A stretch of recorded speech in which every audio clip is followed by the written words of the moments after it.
Olá, Rafael. O meu nome é Dalci Cecília de Rezende Cruz. Eu peço que não fale o meu nome, por favor. Agora já era. A pessoa tem que pedir primeiro, não fale o meu nome e depois falar o nome. A pessoa falou o nome e depois pediu pra mim não falar.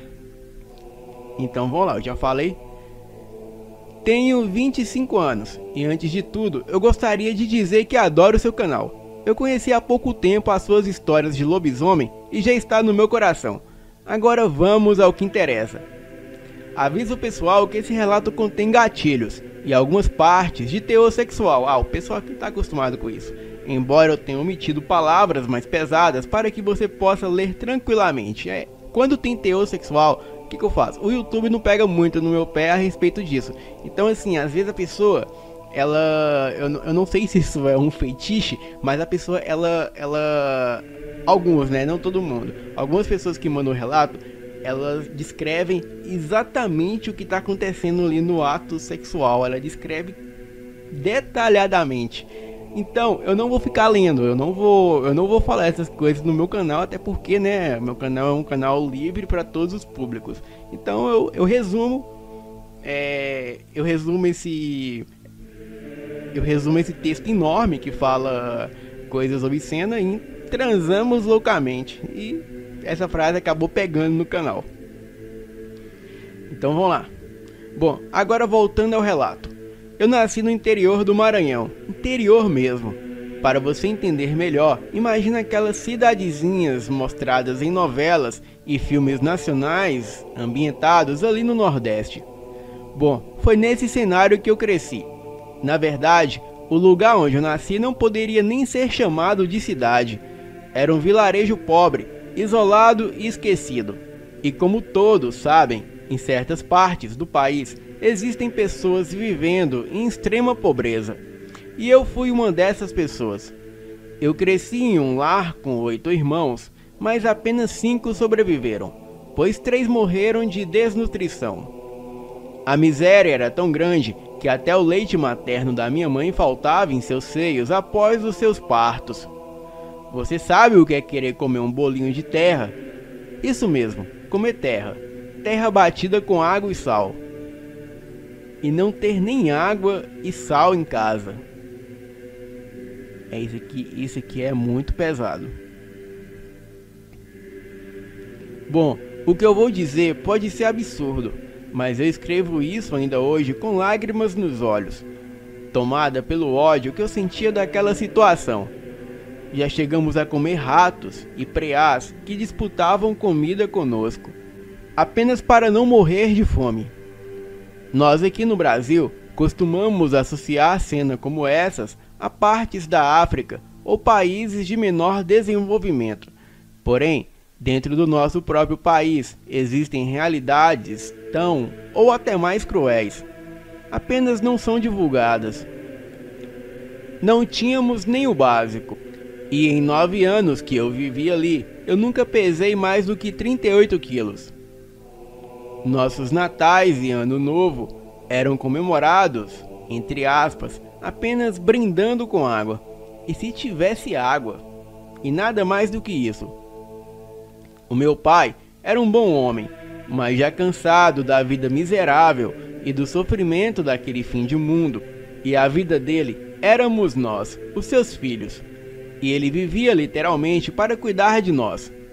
Bom, enquanto a minha mãe era uma mulher desesperada que colocava toda a culpa do sofrimento sobre mim e meus irmãos. Ela só sabia nos bater e beber. E quando eu falo em bater, é bater mesmo, de arrancar sangue. Eu tenho um irmão cego, o Josué. Hoje ele é cego de um olho. E isso aconteceu quando ele tinha apenas 5 anos. Naquele dia, a minha mãe tinha passado a tarde no bar e o pouco dinheiro que tínhamos, ela gastava com bebida, enquanto nós ficávamos em casa e muitas vezes sem comer. O meu pai, que trabalhava como itinerante nas roças da região, podia passar dias e até uma semana longe de casa. E nesses períodos, ela se afundava ainda mais no álcool. Nesse dia, quando voltou completamente embriagada e possuída, havia algo no olhar dela, algo que não era só a bebida. Ela foi direto até o quarto onde todos nós dormíamos, e sem motivo algum, sabe, Fael? Sem briga, sem provocação, apenas por puro prazer, ou por algo que ela dizia estar possuída que mandava ela fazer. Ela acordou meu irmãozinho Josué. Ela pegou a soda cáustica que o meu pai usava para fazer alguns serviços de marido de aluguel em bairros mais estruturados ali da região e pingou em seu olho esquerdo, no olho do Josué. O grito dele ecoou pela casa e eu nunca esqueci o som de dor e de desespero do meu irmãozinho sendo acordado daquela forma. E quando meu pai chegou do trabalho e viu o estado do Josué, ela imediatamente começou a representar o papel de uma mãe desesperada. Falava entre soluços falsos e lágrimas que tinha sido um acidente, que o menino estava brincando e se machucou sozinho. Disse que estava fazendo de tudo para ajudar e que inclusive já até tinha levado o menino em uma benzedeira, já que na nossa região não havia médico. Mas assim, era tudo mentira. A verdade é que ela mesma tinha feito aquilo por puro prazer ou loucura, e ainda conseguiu virar a situação para parecer uma vítima. Bom, e nós não podíamos fazer nada. Sempre que o meu pai não estava em casa, ela nos reunia e com aquela expressão diabólica e os olhos cheios de ódio, ela dizia: "Se alguém contar para o pai de vocês que eu bati, eu juro que quem falou além de apanhar vai amaldiçoar o dia que nasceu e vai acabar como Josué ou até pior." Sim, Fael, ela dizia exatamente isso, palavra por palavra. E além de falar, ela fazia, tá? Éramos cheios de marcas físicas e sentimentais por conta daquela mulher. Não tínhamos parentes próximos naquele fim de mundo, então quando meu pai saía para trabalhar, éramos só nós e ela. 5 crianças, desnutridas ao extremo, e ela, uma alcoólatra louca e desequilibrada. E nenhum de nós, por sermos crianças, tínhamos coragem de lhe enfrentar, até porque ela era adulta. E desde pequena, eu já sentia ódio daquela mulher, e eu a odiava a cada instante que eu precisava passar perto dela. Eu odiava a forma como ela tratava o meu pai e os meus irmãos. Ela era fria, indiferente, incapaz de qualquer gesto de carinho. Eu sei que pode parecer pesado o que eu vou dizer, mas se eu pudesse escolher nascer sem mãe, eu escolheria sem pensar 2 vezes. E bom, por ironia do destino, o ano de 2009 chegou e a minha história de vida tomou outro rumo. O meu amado paizinho, sim, aquele mesmo que fazia tudo por nós, o único que nos amava naquele lugar, ele faleceu. Ele morreu de desnutrição severa, literalmente de fome. O seu corpo não aguentou trabalhar tanto e comer tão pouco. Sabe onde ele morreu de desnutrição severa? Trabalhando na roça. O seu corpo não aguentou trabalhar e ele morreu na roça, tentando colocar comida na nossa mesa. Ele caiu ali debaixo do sol e se foi. Morreu com a enxada na mão, ainda tentando dar o melhor para os filhos. Mas enfim, a partir daí, o nosso verdadeiro pesadelo começou, pois a única pessoa que segurava as pontas daquela casa era o meu pai. A nossa mãe nunca nos amou, e quando meu pai estava vivo e se matava de trabalhar, a gente vivia como bicho. Então depois que ele morreu, sem ninguém para segurar aquela casa, viramos um peso morto para ela. E 2 meses foi só o que durou. Em 60 dias, ela se livrou de todos nós, vendendo os seus próprios filhos. A morte do meu pai foi o que ela precisava para respirar aliviada e livrar-se da responsabilidade e ainda colocar dinheiro no bolso. Os meninos, ela entregou para fazendas da região como ferramentas para capinar e carregar peso. E nós, meninas, fomos parar num posto de gasolina. E não era para abastecer carros. Acho que vocês entenderam.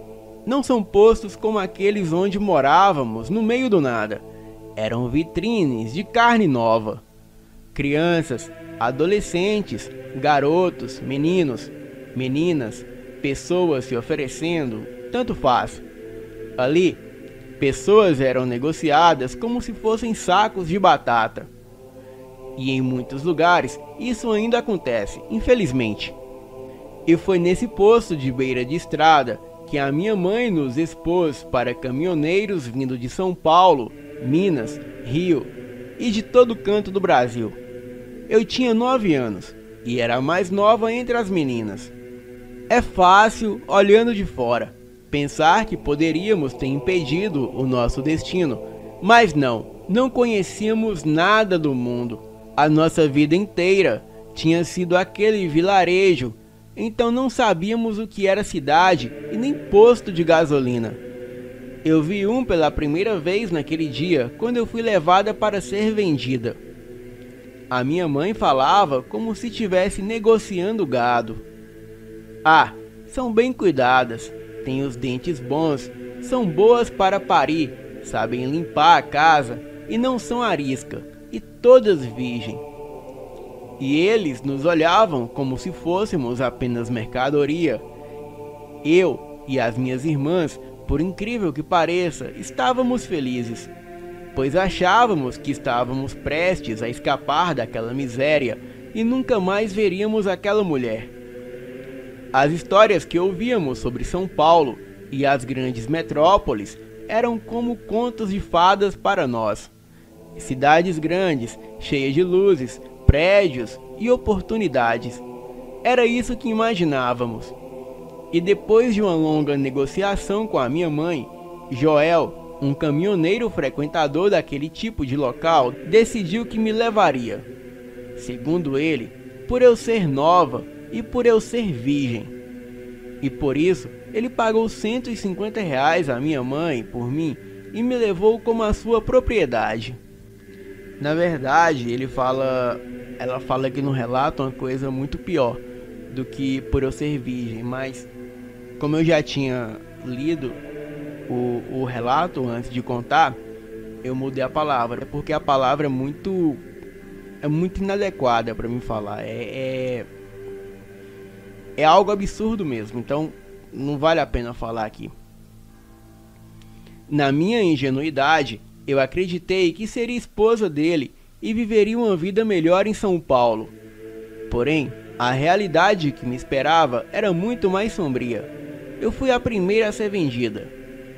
Despedi-me das minhas irmãs, que por sinal até hoje, com tanto dinheiro, eu não consegui achá-las.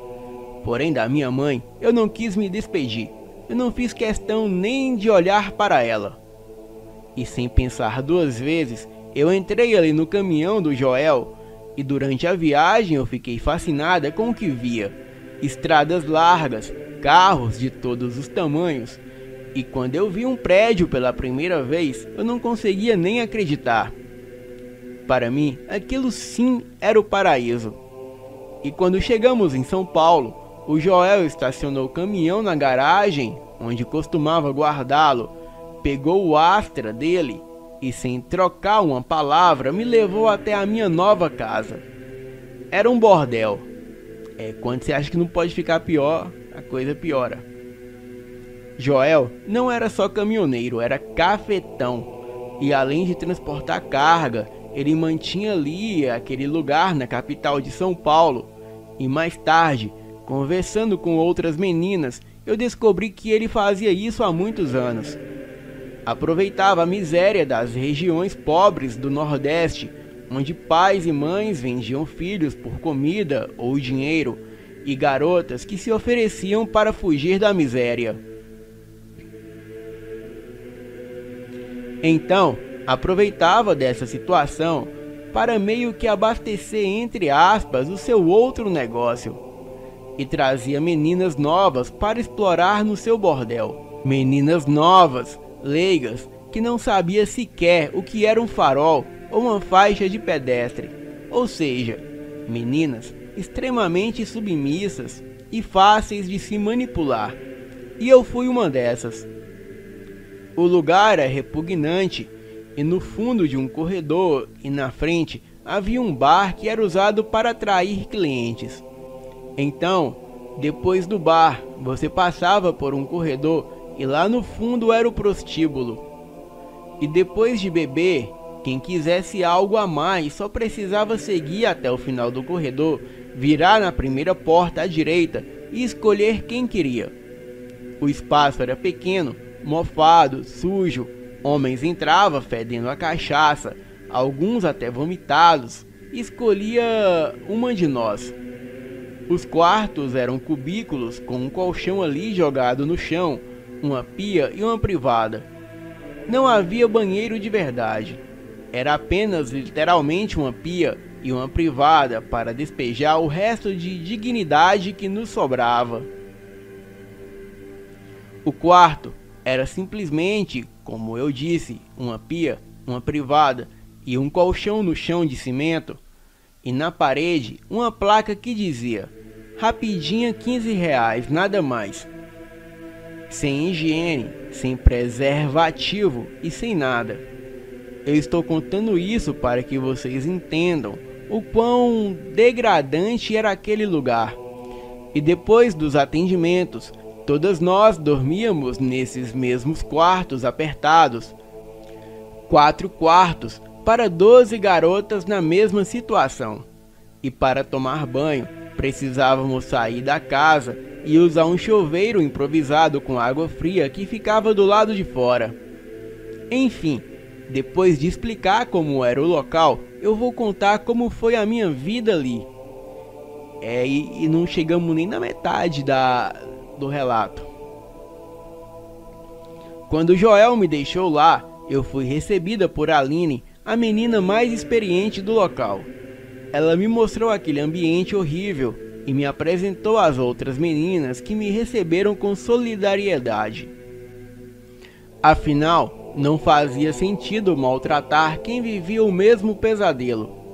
Aline me contou quanto ganhávamos por atendimento, que era R$5, pois dos R$15 que custava o atendimento, 10 já ia direto para o Joel.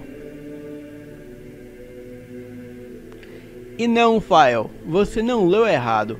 Para aqueles homens desprezíveis, os nossos corpos valiam apenas R$5. E detalhe, como éramos praticamente escravas, não podíamos sair dali.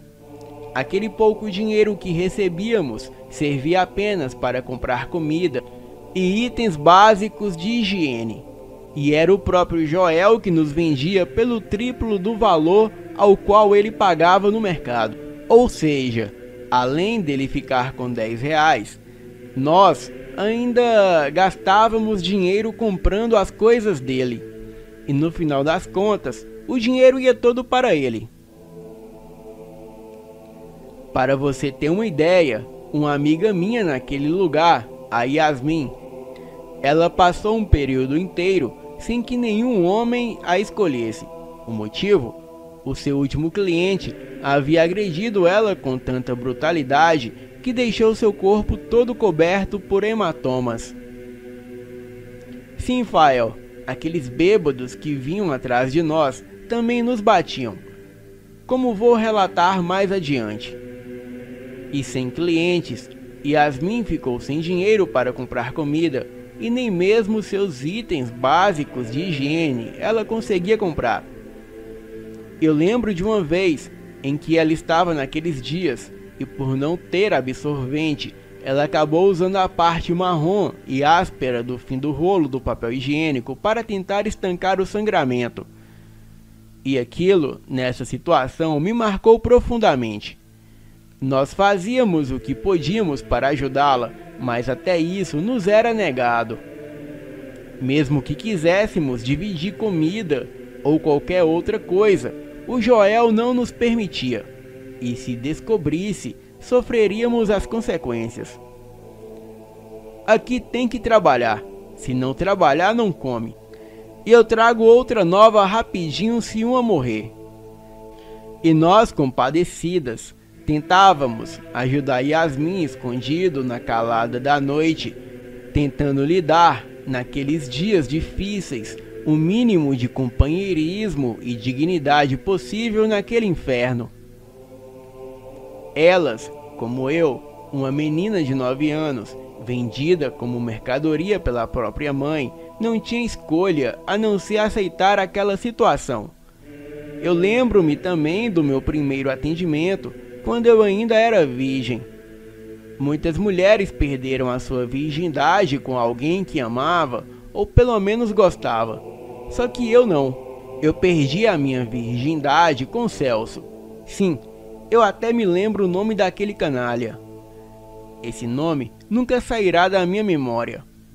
Joel não fez nem rodeios ou leilões ali para vender a minha virgindade, como vemos normalmente.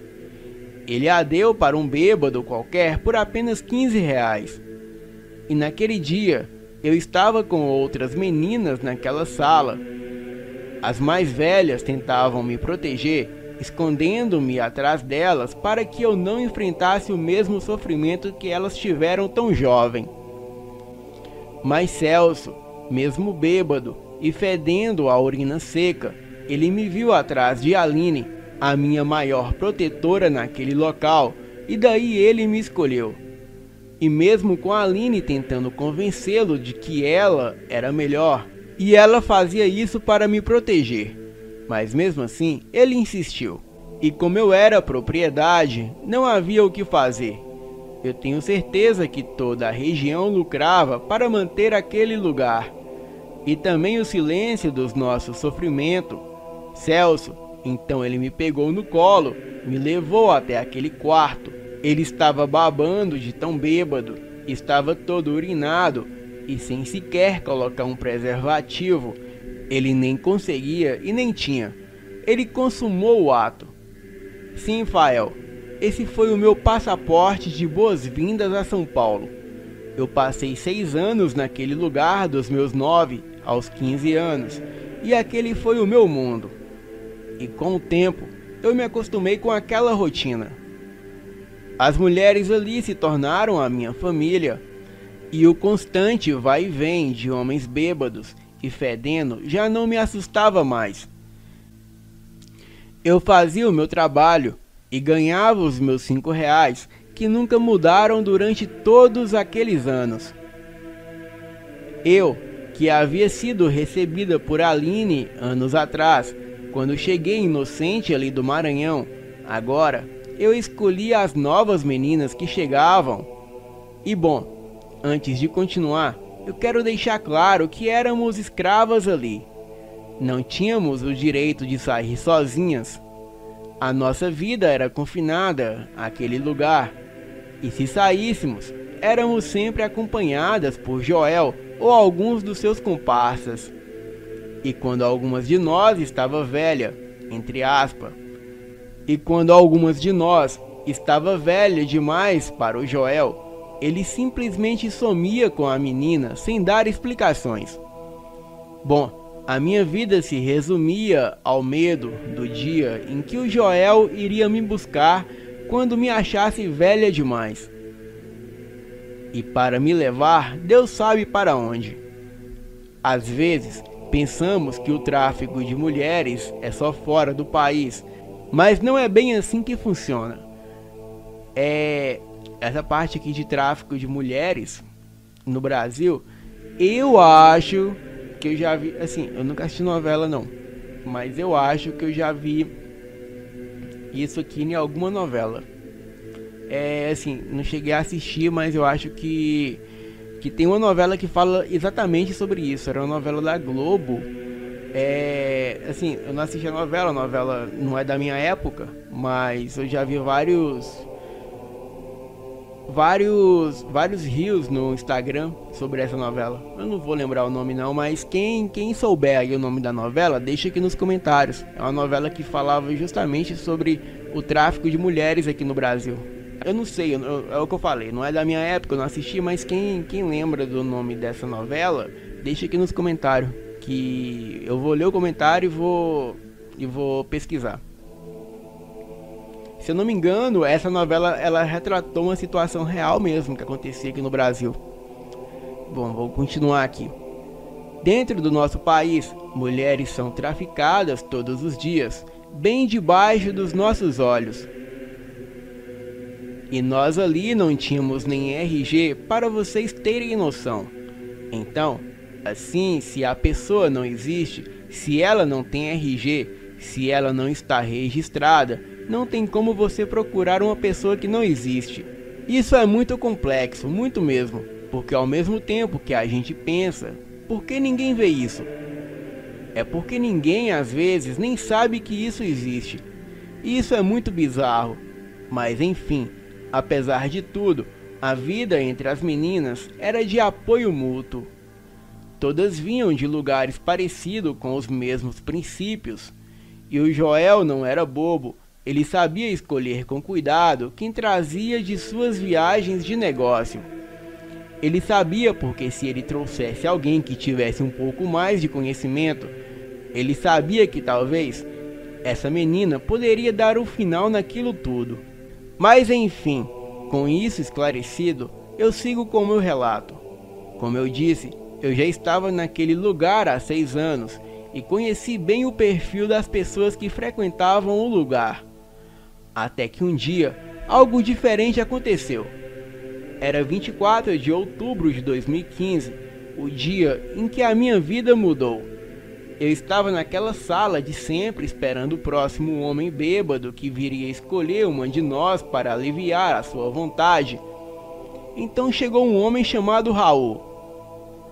Ele não era como os outros, não era um bêbado, mijado e não tinha roupas sujas de graxa e nem exalava cheiro de bebida.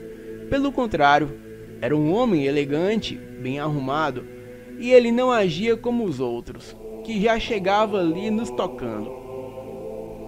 Raul passava por nós avaliando, observando, ele com um olhar diferente, quase medindo cada uma de nós. Eu nem tentei me mostrar, porque os homens que eu conhecia gostavam de carne fresca e nova. Se é que vocês me entenderam.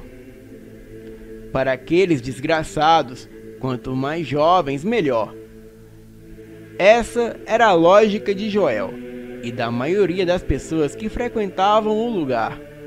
Então, eu fiquei quieta no meu canto ali parada, e depois de olhar todas nós, Raul parou bem na minha frente e disse: "Vamos, menina, você é a escolhida."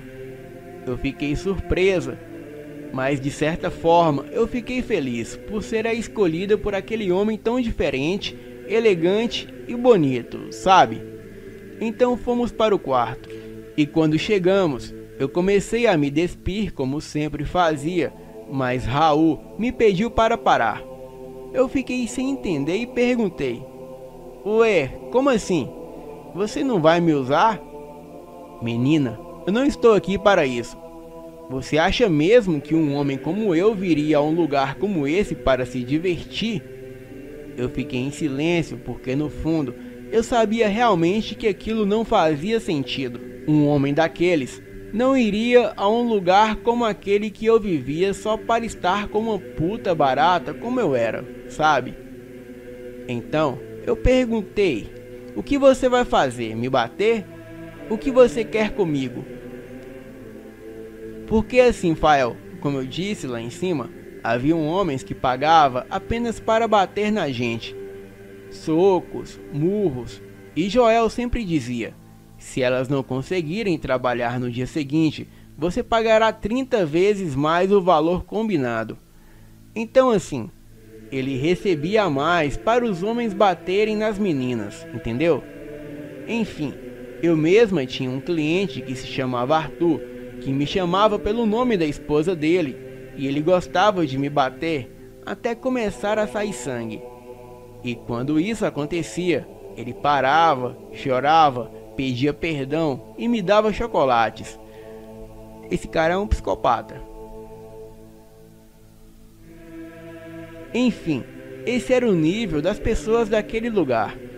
Mas continuando, Raul respondeu: "Não, menina, eu não quero te bater e nem nada disso. Eu quero te fazer uma proposta." Qual proposta? Sabe por que eu te escolhi? Porque entre todas, você é a que tem mais ódio no olhar. E gente com ódio é capaz de fazer qualquer coisa para mudar a realidade a qual vive. E sim, Fael, eu tinha muito ódio na minha vida. Eu odiava tudo aquilo. Odiava a minha mãe, odiava a morte do meu pai, e eu odiava aquela vida de escrava. Eu odiava apanhar daqueles bêbados nojentos, mas acima de tudo, eu odiava não ser ninguém. Eu odiava ser como a minha mãe, uma pessoa sem valor, um lixo. Eu sempre odiei a miséria que marcou os meus 15 anos de vida, mas principalmente eu odiava ser pobre. Então assim, após o meu desabafo, aquele homem prosseguiu. Olha, menina, quando eu vi todo esse ódio evidente no seu olhar, impossível de disfarçar, eu soube que você era a pessoa certa para o que eu precisava. Agora, basta saber se você também se considera a pessoa certa para a proposta que eu vou fazer, ou prefere continuar aqui deitando com bêbados nesse colchão fedendo a urina. Eu ouvi isso, eu senti ainda mais raiva da minha realidade jogada ali na minha cara de forma tão dura. Então perguntei qual era a proposta. Olha, eu também sou cafetão, igual o Joel, mas eu não sou desse tipo repugnante. Comigo você será livre para ir e vir e nunca mais precisará se deitar com esse tipo de gente. O trabalho que eu tenho para você é mais profissional, mais higiênico e mais lucrativo, se é que você me entende. E mais digno também, perto do que você passa aqui todo dia. Você terá sua casa, sua vida, mas trabalhará para mim. E aí, o que me diz? Bom, depois de ouvir isso tudo, eu pensei comigo mesma. Eu já faço tudo o que ele falou, eu já estou acostumada a me deitar com homens, mas com essa proposta eu seria livre e poderia ser diferente da minha mãe. Poderia crescer, ser rica e ser uma outra pessoa. Então eu aceitei a proposta. E depois disse a Raul que aceitava. Ele sorriu levemente e disse que viria me buscar em 2 dias e saiu do quarto. Ao sair do quarto com o Raul, as meninas correram para me perguntar como tinha sido, pois para elas também era diferente ver alguém daquele tipo naquele lugar. Mas eu escondi a verdade, disse que tinha sido ótima e que Raul era um bom cliente. E apesar de elas serem como a minha família, eu tinha medo de contar e acabar com a minha saída daquele inferno não dando certo, sabe? Por algum motivo. Então, eu preferi guardar essa informação só para mim. E realmente, 2 dias depois, o Raul voltou e me comprou do crápula do Joel. Sim, eu fui vendida novamente. Bom, o Raul até hoje nunca me contou por quanto o Joel me vendeu, mesmo eu tendo perguntado muito a ele. Ele sabe que se me contar, só me destruiria ainda mais do que eu já estou destruída. E depois de ser vendida pela 2ª vez na vida, o Raul de fato me tirou daquele lugar. E foi o tempo que eu me despedi das meninas ali com lágrimas nos olhos, pegar os poucos trapos que eu chamava de roupa, olhar bem nos olhos de Joel e mentalmente amaldiçoar ele e toda a sua geração a partir dali. E assim saímos em direção a Campinas, no interior de São Paulo. E foi a primeira vez que eu andei de avião, fiquei encantada e feliz. E Raul, mesmo sem sorrir, ele parecia muito contente com a minha felicidade. E ao chegar em Campinas, ele me deixou no hotel, me deu um celular. Eu nunca tinha tido um. No celular estava o número dele. Ele falou que logo voltaria para me levar à minha nova casa. Eu fiquei naquele hotel toda feliz, com tudo pago por Raul. Eu nunca tinha ficado no hotel antes, então para mim, aquilo era sim o maior luxo da minha vida. Só que tem um porém aqui nessa história. Viajar de avião com a certidão de nascimento ainda pode, sem ter um RG. Só que em hotel, a idade mínima para ficar em hotel sem os responsáveis ou sem uma declaração ali do responsável, no caso os pais, é 17 anos. Eu sei disso porque toda vez que eu precisei ficar em hotel, ali com os meus 15 anos, tinha que ter uma declaração dos pais autorizando. Ou então os pais, entendeu? É só com 17 anos que pode ficar no hotel sozinho. Como eu falei, eu já tinha dado uma lida rápida nesse relato. Eu sempre faço isso para corrigir algumas coisas. E mais pra frente ela fala que ela tá com a certidão de nascimento. Mas agora lendo aqui que eu lembrei que para ficar em hotel tem que ter no mínimo 17 anos, sem autorização dos pais. Bom, vamos lá. Depois de 4 dias ali, o Raul voltou para me buscar. Ele perguntou se eu tinha RG e eu disse que não, que eu só tinha a minha certidão de nascimento, a qual a minha mãe havia entregado para Joel no dia da minha primeira venda. Aqui é estranho porque por que ele não perguntou sobre o RG na hora que ela foi pegar o voo para Campinas, aqui no caso? Claro que também a pessoa pode viajar também com a certidão de nascimento, mas por que ele não perguntou na hora do voo? Ele foi perguntar depois que foi buscar ela no hotel. Pode ser também, né, claro, pode ser também que o pessoal do hotel ali, né, ainda mais naquela época, era conhecido dele, e ele já estava acostumado a levar pessoas pra lá, entendeu? O hotel, quem trabalhava no hotel podia ser algum tipo de bode expiatório dele. O que faz todo sentido, né? Porque ele não queria levantar suspeita, né? Levando a pessoa pra um hotel desconhecido, onde talvez um funcionário pudesse fazer pergunta demais, e a polícia investigando esse Raul e chegando até o outro lá, o Joel. Vamos continuar aqui. Então Raul me levou em um poupa-tempo ali perto, onde eu tirei o meu RG. Fiquei mais alguns dias no hotel até o documento ficar pronto. Raul me acompanhou para buscar o RG e logo depois abriu a minha primeira conta bancária junto comigo. E foi ali que eu realmente comecei a minha vida. Com 15 anos só se pode abrir conta bancária com os pais. Isso aqui eu tenho certeza. A menos que ele tenha se passado, né, pelo pai dela, não sei. Depois disso, Raul me levou à minha primeira casa, onde eu moraria sozinha. E ao contrário do que vocês possam imaginar, não era uma mansão ou uma casa sofisticada. Outra coisa que também, galera, para quem não conhece a palavra sofisticado, às vezes a palavra sofisticado, ela vem de sofisticação e dá a entender que é algo moderno. Só que vocês podem pesquisar aí no Google, sofisticação, sofisticado significa trapaça, pessoas que trapaceiam, entendeu? Pessoas desonestas. Então assim, é uma palavra que engana muito. Igual uma palavra, por exemplo, em inglês, que você chega ali na porta, tá escrito push, né? Só que na verdade é empurre. E você vê ali push, você acha que é pra puxar, mas na verdade é empurre. Continuando. Era um imóvel simples, tipo uma kitnet, uma cozinha americana, um quarto, um banheiro, e ficava ali numa região comum em Campinas. Sabe, aquelas casas que já vem ali mobiliada com o básico para alugar? Pois era uma dessas, confortável, porém discreta e comum.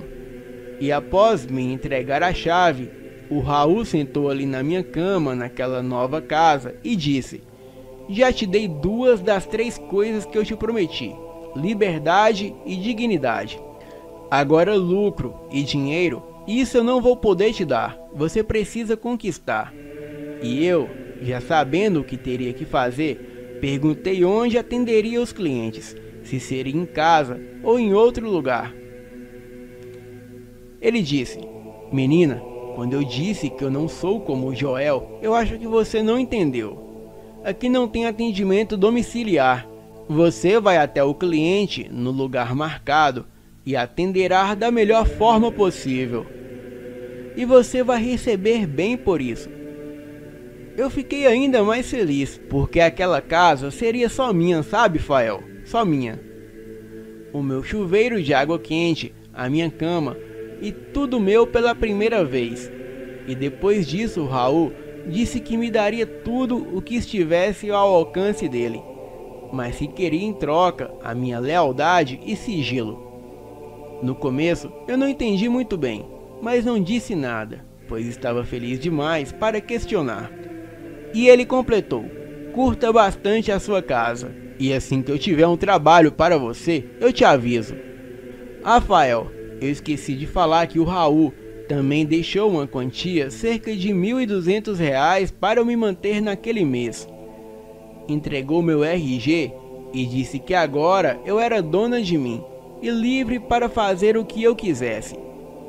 Então assim, muitos até podem pensar que eu não fui embora buscar a minha vida nova, longe de tudo isso, mas assim, digam o que quiserem. O que uma garota de 15 anos faria, gente? Onde eu viveria?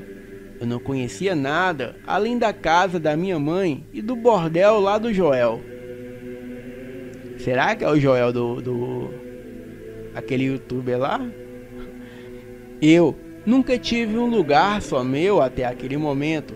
Eu não ia jogar tudo fora para me aventurar sozinha por aí. Então assim, é plausível não ter nem o que questionar em relação a isso. Mas enfim, passaram-se ali 12 dias desde a minha última conversa pessoal com o Raul. E foi quando ele me mandou uma mensagem pelo WhatsApp, dizendo que no dia seguinte viria me buscar para o meu primeiro trabalho. Lembrando aqui de outra coisa, ele mandou mensagem para ela pelo WhatsApp.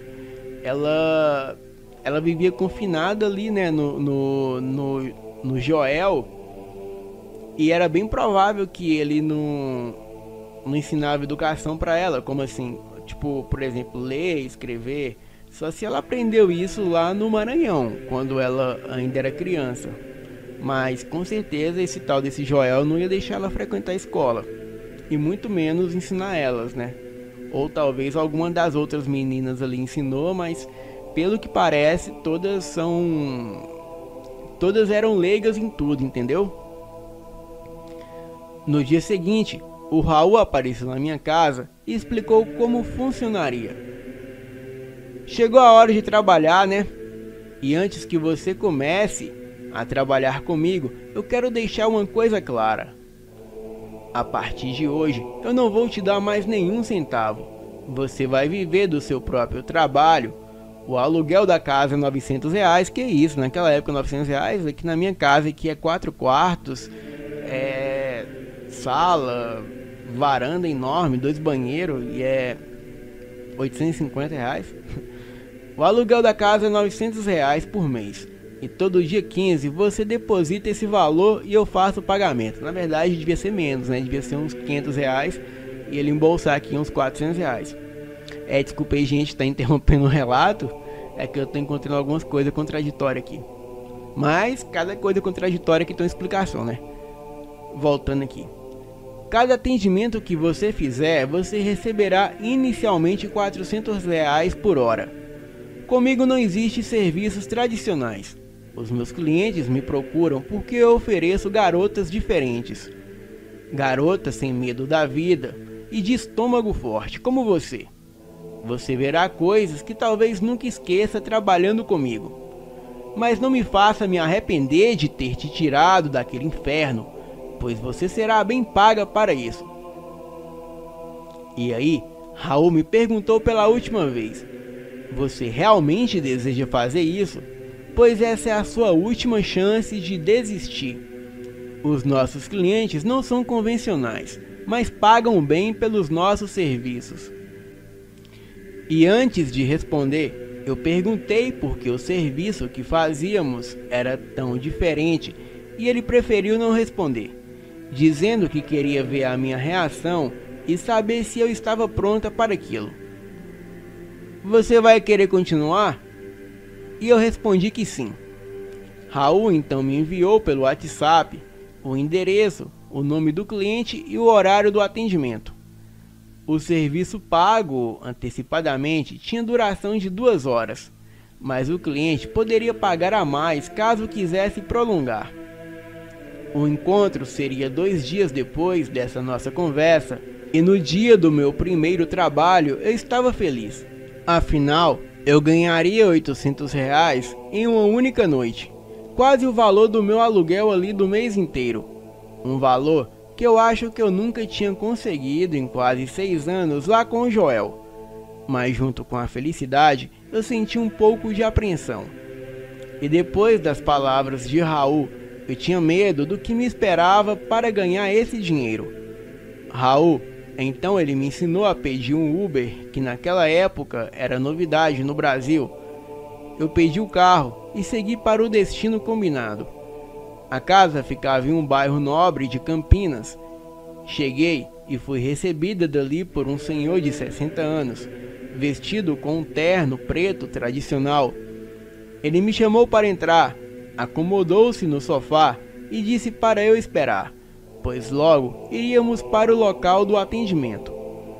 Pouco depois, ele pegou o carro e seguimos juntos. Saímos da cidade em direção a uma das cidades vizinhas, que eu prefiro não mencionar por segurança. E chegamos a uma igreja que parecia evangélica.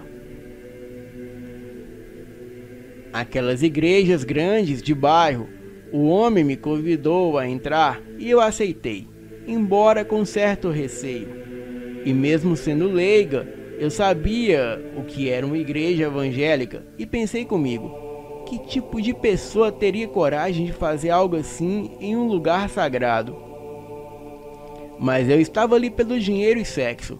Eu já tinha feito várias vezes em lugares piores. Ao menos, aquele homem estava limpo, eu pensei comigo. Então, eu pensei que fosse, sei lá, o diferencial dos serviços de Raul, atender clientes com fetiches específicos. Mas a situação era bem mais complexa do que eu esperava. O homem, meu Deus, o homem se apresentou como pastor daquela igreja. Entramos e o local parecia uma igreja normal. Bancos, cadeiras, altar, tudo como nas igrejas evangélicas comuns. Mas ao lado do altar havia uma porta pela qual entramos. E ele disse, eu vou deixar você aqui até o pessoal chegar. E aí, eu na minha cabeça, pensei, que pessoal? Mas não disse nada, confiando que Raul não me venderia assim para pessoas que pudessem me fazer mal, pois ele teria gastado tanto comigo, né? Então assim, não fazia sentido alguém me matar ali. Então eu fiquei tranquila em relação a isso. Entrei na sala, e assim já tomada pelo medo, mas entrei. E no final dela, havia outra porta pintada da mesma cor da parede, só que sem maçaneta. Uma daquelas portas invisíveis que se abrem com um clique estilo gaveta.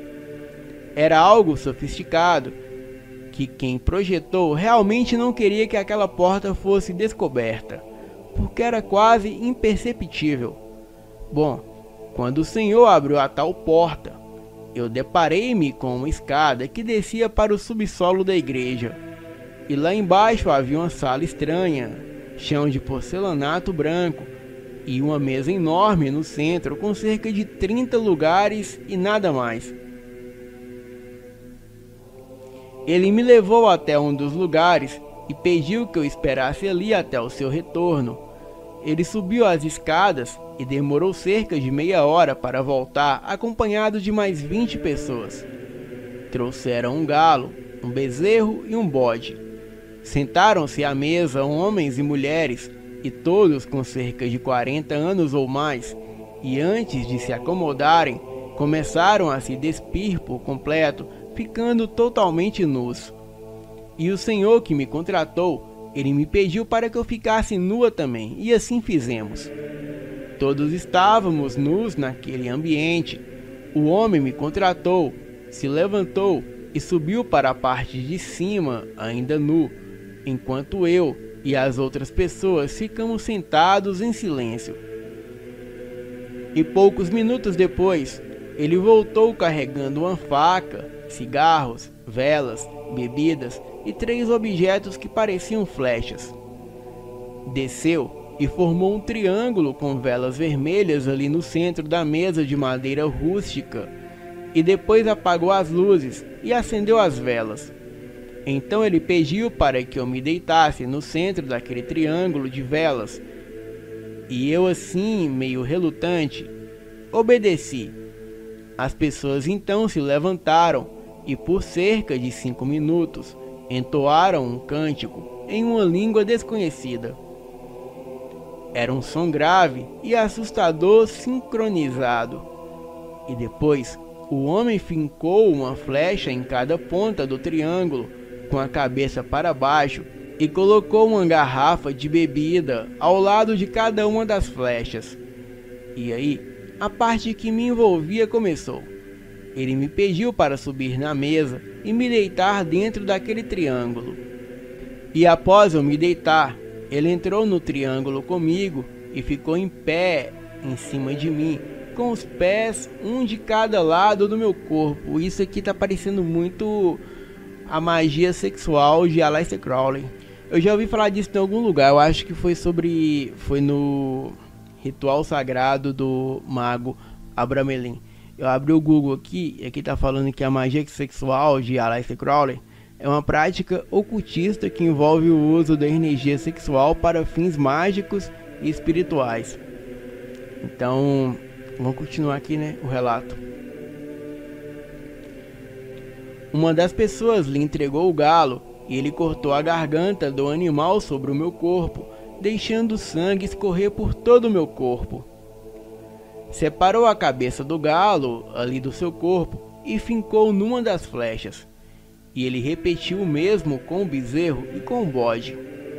Então acendeu um cigarro e colocou na boca dos animais, somente ali nas cabeças, que estavam espalhadas naquelas flechas. E eu lhe juro, Fael, a boca daqueles animais se mexiam, sabe? Aqueles animais decapitados estavam fumando, até os olhos se moviam. E enquanto isso acontecia, as bebidas colocadas ali do lado daqueles animais meio que fermentavam, igual refrigerante quente, até escorrer pela boca da garrafa. E essa foi a primeira vez que eu vi garrafas de pinga fermentarem daquela forma. Bom, após isso, uma por uma daquelas pessoas tiveram contatos íntimos comigo, sabe? Com meu corpo ali coberto de sangue. Eu estava extremamente ensanguentada dentro daquele triângulo e vigiada por aquelas cabeças fumantes que pareciam gostar do que viam. Eu não estava mais em mim desde o momento que eu deitei naquele triângulo. Eu senti uma euforia ou uma alegria estranha. Embora a minha consciência estivesse presente, eu não tinha controle sobre mim. Eu gargalhava, eu me esfregava naquele sangue. Era um prazer que eu não conhecia como meu. E acho que o ser para qual o sacrifício era oferecido me possuía, pois sabia que se eu permanecesse consciente, eu fugiria dali. Então, quando o ritual terminou, as luzes foram acesas, o homem me entregou uma toalha e disse: vá, menina, tem um banheiro com chuveiro quente para você se lavar ali no canto. E depois de se lavar, eu peguei o Uber e fui embora. O meu pagamento já estava feito ao Raul. Tomei meu banho, lavei tudo aquilo e fui embora. Cheguei em casa, eu liguei desesperada para o Raul, xingando de todos os nomes possíveis que vocês possam imaginar. Já ele riu sarcasticamente na ligação e disse que eu havia aceitado aquele trabalho e que o dinheiro já estava na minha conta. E após desligar, Eu não consegui dormir pensando quão estranho e perturbador tudo aquilo foi. Mas o dinheiro estava na minha conta, R$ 1.600 por 4 horas, pois além das 2 horas combinadas, eu fiquei mais 2 horas. Eu senti nojo do que eu vivi e de tudo que eu fiz. Aquele sangue sobre o meu corpo todo, aquilo era demais para mim. Mas no fundo, eu tinha ainda mais nojo de ser como a minha mãe, sabe? Pobre, perdida e dominada pela bebida. E se aquela fosse a forma mais fácil de ter dinheiro, eu nunca mais passaria necessidade. E principalmente, eu nunca seria como a minha mãe. Então, que assim seja. Para mim estava tudo bem. Antes ser desse jeito, dessa vida, do que ser como a minha mãe. E naquela época, eu até pensei comigo mesma, eles não me bateram como o Arthur fazia, não me machucaram e só usaram o que pagaram para usar o meu corpo. Era doloroso? Era, mas ao menos havia um limite. Então no dia seguinte, com a minha cabeça mais fria, eu chamei o Raul para conversar e pedi que ele fosse honesto comigo sobre o que ele realmente fazia. Eu não aceitaria continuar se ele escondesse a verdade, e deixei claro que ele poderia até me matar se fosse necessário para quitar a dívida de tudo o que já tinha me dado. Bom, se você não fugiu ontem é porque é forte o suficiente para esse trabalho. E como você mesma disse, é justo que eu te explique como que você vai trabalhar daqui pra frente. Eu sou cafetão, mas não um cafetão comum. Eu gerencio meninas para um tipo específico de atendimento. Na minha empresa, atendemos aqueles que ninguém quer atender, especialmente cultos e rituais, se é que você me entende. Se alguém precisa de um acompanhante para o ritual, sou eu que essa pessoa vai procurar. Mas calma, que as minhas meninas não são submetidas a nada que possa machucá-las. Vocês não são a oferenda do ritual, só contribuem para que ele aconteça de forma certa, com todos os elementos que devem ter. E isso inclui o trabalho de vocês. Vocês são partes do ritual, uma espécie de complemento para que o sacrifício seja completo. É só isso. E de forma simples, vamos dizer que uma religião ou seita, seja lá o que for, precisa ali de algumas meretrizes para que o ritual seja completo. E meninas comuns não aguentariam ver o que ocorre nesses sacrifícios. E por isso, eles me contrataram, pois sabem que as meninas, a qual eu agencio, sabem exatamente o que farão ali. Bom, Fael, esse era e ainda é o meu trabalho. Uma acompanhante especializada em atender cultos, seitas, rituais e afins. Ao contrário do que muitos imaginam, esse nicho é muito maior do que se pensa. Existem várias meninas e meninos que trabalham exclusivamente nisso. É algo extremamente lucrativo até os dias de hoje, pois não é todo mundo que tem estômago para ver certas coisas. E vocês acham que o Raul me deu essa casa, dignidade, liberdade, porque ele é bonzinho? Claro que não. Para eu receber R$ 400 ali por hora, o Raul cobrava R$ 1.200 por hora. É um valor bem baixo aqui para uma seita, né? Esses pessoal que serve Lúcifer aí, esses luciferianos, eles dizem que são os fodões, os cheios do dinheiro. Então, R$ 1.000 aqui é mixaria pra esse Raul tá recebendo. Ele tinha que cobrar aqui o que? 30, 40, 50 mil reais. Continuando aqui. E como eu sei disso? Bom, em 10 anos nessa profissão, eu vivi de tudo. Desde banho de sangue, até rituais com cadáveres em cemitérios. Essa parte aqui também eu já vi, não nesse relato, né, mas eu já vi em outro relato que existem ladrões de túmulos que eles roubam cadáveres para vender as seitas, né? Principalmente essas seitas aí luciferianas.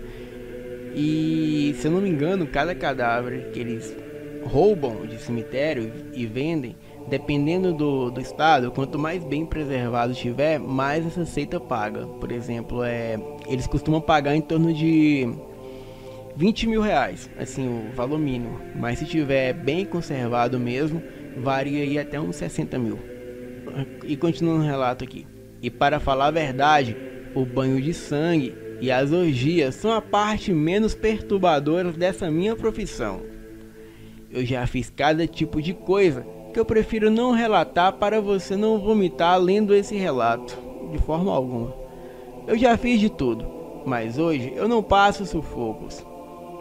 Eu me considero uma pessoa rica, diferente da minha mãe, que me vendeu por 150 reais para morrer como escrava, ou então de alguma DST, naquele bordel nojento. Mudei de estado, comprei a minha casa, meu sítio, e vivo bem com tudo o que eu sempre sonhei. Eu trabalho esporadicamente ali com o Raul ainda, mas hoje também eu tenho os meus próprios clientes espalhados pelo país. Em 10 anos de profissão, eu construí a minha própria cartela de clientes, e esse mercado é muito grande e muito lucrativo. Tudo na vida tem um preço, e esse é o preço que eu pago até hoje por não ser como a minha mãe. E muitos de vocês que ouviram a minha história teriam ódio de Raul, assim como de Joel. Mas pensem comigo. Raul me vendia, sim, porém foi ele que me tirou daquele lugar. E se não fosse Raul, eu não sei nem se eu estaria viva ou se já teria sumido como tantas outras na mão do Joel. A minha vida toda foi um inferno. E pessoas como eu se apegam em pequenos laços de empatia e humanidade para se sentir felizes, mesmo que seja por pouco tempo. E apesar de tudo que passei, a maior alegria que eu tenho é não ser mais como ela, a minha mãe. Eu não vivo na miséria. Hoje eu tenho dinheiro e vivo bem. Mesmo com os meus demônios, eu vivo bem. Uma vez, uma amiga do ramo até me disse uma frase que nunca saiu da minha cabeça. A cada cliente que atendemos, nós levamos algo deles. Isso é verdade. Porém, há cerca de um ano, eu estava passeando no shopping, quando uma senhora de coque grisalho, sim, essa mesma ali do círculo de oração que revela até o CPF, me abordou. Nem me cumprimentou nem nada, e ela só me abordou e já chegou dizendo: naquele dia, naquela sala, há 9 anos, o que te fez gargalhar ainda te acompanha. Deus tem um propósito para a sua vida, mas o livre-arbítrio é seu. Eu fiquei incrédula, como aquela mulher em outro estado tão distante sabia parte da minha história. Eu encontrei ela por acaso no shopping, e o que ela falou tinha acontecido há 9 anos, como isso seria possível? Então, ela me perguntou se eu queria ouvir algo da parte de Deus, e eu respondi que sim. Ela começou a falar sobre a minha vida pessoal, coisas que só eu sabia. E ali, no meio do shopping, eu comecei a chorar. Ela me convidou para ir até a sua igreja, e eu sou traumatizada por causa de tudo que eu já vivi envolvendo religiões. Relutei, mas acabei aceitando. Ao contrário do que muitos pensam, eu nunca atendi famosos e eu atendo pessoas comuns, como o senhor que te dá bom dia na padaria, o padre da igrejinha do interior, o pastor, o pai de santo da caridade, a vizinha amorosa, a vovó do bairro, pessoas que à primeira vista parecem ser boas, bondosas, exemplares, esse tipo de pessoa, sabe? Mas que na calada da noite praticam rituais para benefícios próprios. Rituais tão sórdidos e nojentos que até o próprio diabo duvida. Rituais de morte mesmo na boca do cemitério. Mas Fael, uma coisa que você fala é verdade. Todas as religiões tem os seus lados bons e ruins.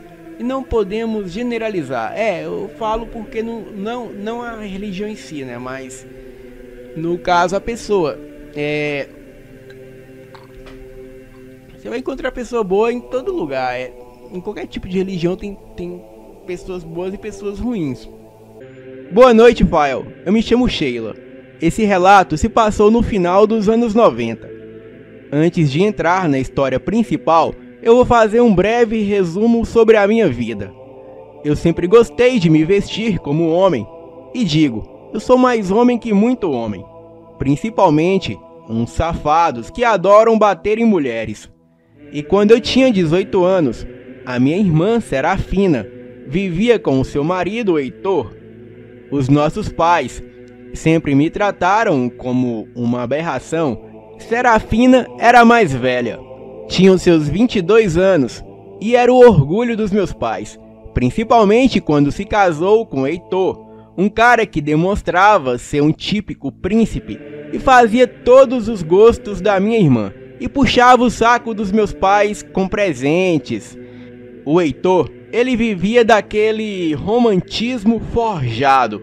Ele pagava as rádios para tocar How Deep Is Your Love, do Bee Gees, com mensagens românticas, enquanto a música tocava coisa brega da década de 90. Não, brega eu discordo. Eu vou até ver aqui no YouTube, provavelmente deve ter uma versão dela a capela para não dar copyright. Se dá copyright, a música não vai ficar, beleza, galera? Eu vou ver aqui se vai dar copyright ou não. Mas a música, pra quem não sabe, é essa aqui, ó. Aqui. I know your eyes in the morning sun. I feel essa música ela é ótima. And the moment that you wander far from me, I wanna feel you in my arms again. And you come to me on a summer breeze, keep me warm in your love, then you softly leave. And it's me you need to show. How deep is your love? How deep is your love? How deep is your love? I really need to learn. 'Cause we're living in a world of fools, breaking us down. When they all should let us be, we belong to you and me. Não, essa música aqui, ela é demais. Essa música aqui é demais, não. Aí ela foi brega de falar que a música é brega. Eu não sou dessa época não, mas eu conheço essa música. Voltando ao relato. Já eu... lembrando, se a música não tocou, é porque deu copyright aqui, viu? No vídeo. Já eu preferia Cássia Eller, Legião Urbana e Cazuza. O conto de fada acabou quando eles se casaram e mudaram. A minha irmã não ligava mais e só aparecia na nossa casa acompanhada do Heitor e sempre com o olho roxo. Ela alegava que bateu na porta ou outra desculpa esfarrapada. O meu pai não era burro. Ele sabia o que estava acontecendo, mas não fazia nada. E pelo contrário, ele dizia que Serafina era o orgulho da família. E eu sei que ele falava isso para me atingir com essas palavras. Uma vez eu o confrontei. Eu disse que se ele não fosse fazer nada pela filha, eu iria lá acabar com aquele desgraçado que estava batendo na minha irmã. E foi quando o meu pai me deu um tapa na cara. Isso na frente da minha mãe e dos meus tios. Então, eu virei um soco na cara dele que o derrubei no chão. Virei para ele e disse: quem dá tapa é mulher, homem dá é soco. Eu fazia Muay Thai, jogava bola, fazia academia, corria 10 km de manhã e ainda trabalhava. Eu era a moça da faxina na mesma academia que eu frequentava. O meu pai só sabia falar bem de Serafina, mesmo a coitada sofrendo. Mas para ele, como Heitor era de família rica, estava tudo bem.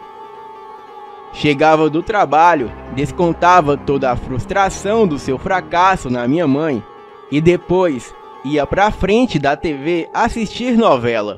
só porque eu adorava ver futebol. E também, em nossa casa, só tínhamos uma TV na sala. Eu fui até a casa da minha irmã, ela nem veio me atender.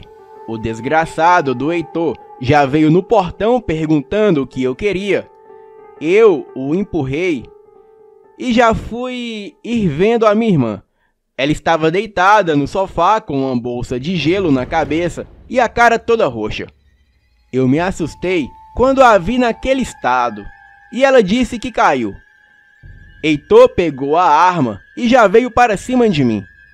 Eu sabia que ele era covarde demais para atirar.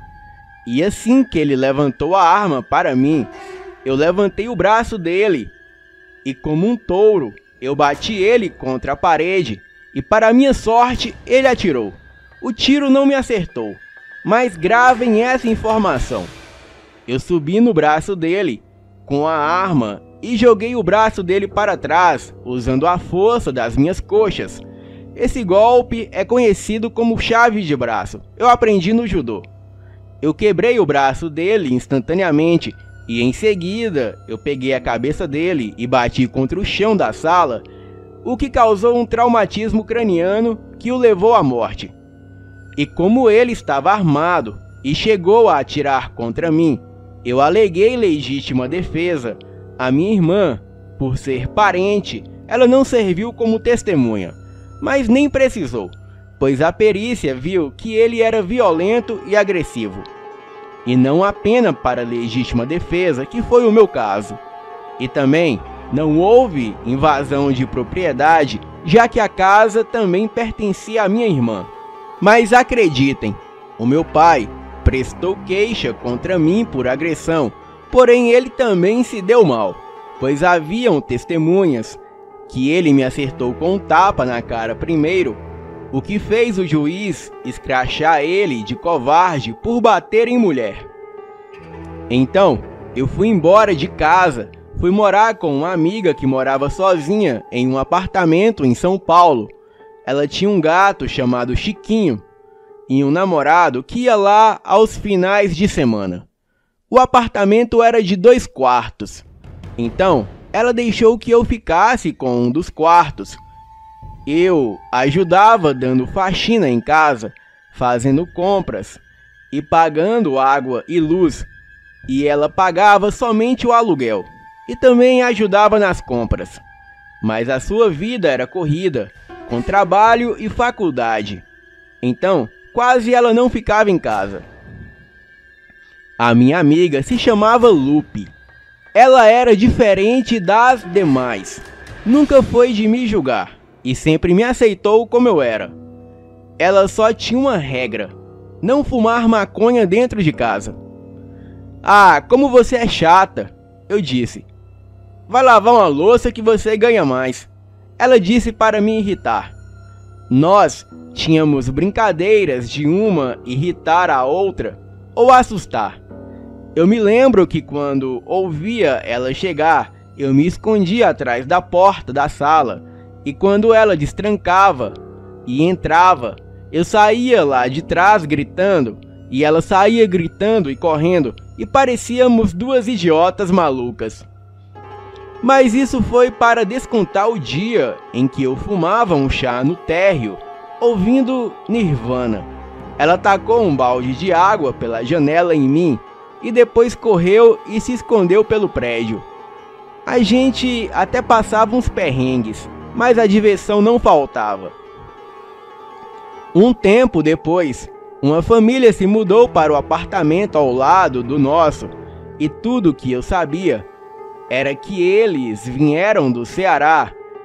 Eu achava graça do sotaque deles, já a Lupe achava fofo. Eu nunca pensei que a minha vida fosse virar um pesadelo digno de filme de terror.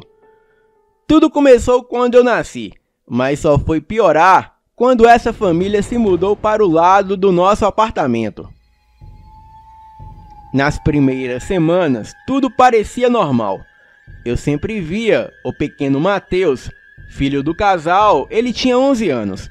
Brincava de bola na área do condomínio e às vezes Eu sempre parava lá para jogar bola com ele, e ele me contava bastante sobre a vida dos seus pais, inclusive que o seu pai era um monstro.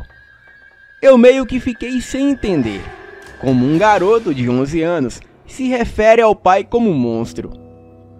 Eu percebi que eles passavam certa dificuldade. O Matheus parecia desnutrido e eu sempre levava comida para ele e a mãe quando o pai estava fora trabalhando. E com o tempo, a minha vizinha Marta e eu nos tornamos amigas. Marta tinha apenas 29 anos, mas parecia carregar 50 anos nos ombros. O marido dela, o Marcelo, era um homem bruto, agressivo e o pior, um bêbado sem limites. Ele usava o seu salário apenas para pagar o aluguel, e o resto ele gastava com bebidas. Eu disse para Marta que ela poderia trabalhar dando faxina no prédio e também em alguns apartamentos. Daí falei com alguns vizinhos e todos adoraram a Marta. Ela ganhava o seu dinheiro, pagava luz, água e comprava comida. Um dia, eu encontrei o Matheus sentado no banco que fica perto da portaria do prédio. Perguntei o que ele fazia ali fora tão tarde da noite.